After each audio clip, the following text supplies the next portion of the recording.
സഹോദരി സഹോദരന്മാരെ, സുഹൃത്തുക്കൾ, ഇന്ന് നമ്മൾ 79ാം സ്വാതന്ത്ര്യദിനം ആഘോഷിക്കുകയാണ്.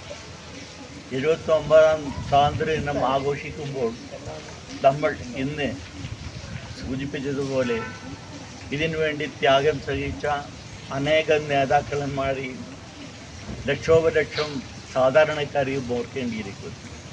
അവരുടെ ത്യാഗത്തിൻ്റെയും നിസ്വാർത്ഥമായ പരിശ്രമത്തിൻ്റെ ഭാഗമായിട്ടാണ് നമുക്ക് സ്വാതന്ത്ര്യം കിട്ടിയിട്ടുള്ളത്. ഭഗത് സിംഗ്, തിലക്, ഗാന്ധി, നെഹ്റു എന്നിവയുള്ള പല അനേകം നേതാക്കന്മാരും അതോടൊപ്പം തന്നെ സാധാരണക്കാരായ ജനങ്ങൾ ഒന്നും പ്രതീക്ഷിക്കാതെ ഇതിൻ്റെ പിന്നിൽ നിന്നിട്ടാണ് നമുക്ക് സ്വാതന്ത്ര്യം കിട്ടിയത്. സ്വാതന്ത്ര്യം ലഭിച്ചപ്പോൾ വിൻസ്റ്റൺ ചർച്ചിൽ അന്ന് പറഞ്ഞിട്ടുണ്ടായിരുന്നത്, ഇന്ത്യക്ക് സ്വാതന്ത്ര്യം കൊടുക്കരുത്, ഇന്ത്യക്ക് സ്വാതന്ത്ര്യം കൊടുത്തിട്ട് this will go to the dogs, അതായത് പട്ടി നക്കും എന്ന് പറയുന്നതാണ്. പക്ഷേ ഇന്ത്യക്ക് സ്വാതന്ത്ര്യം കിട്ടിയതിലുള്ള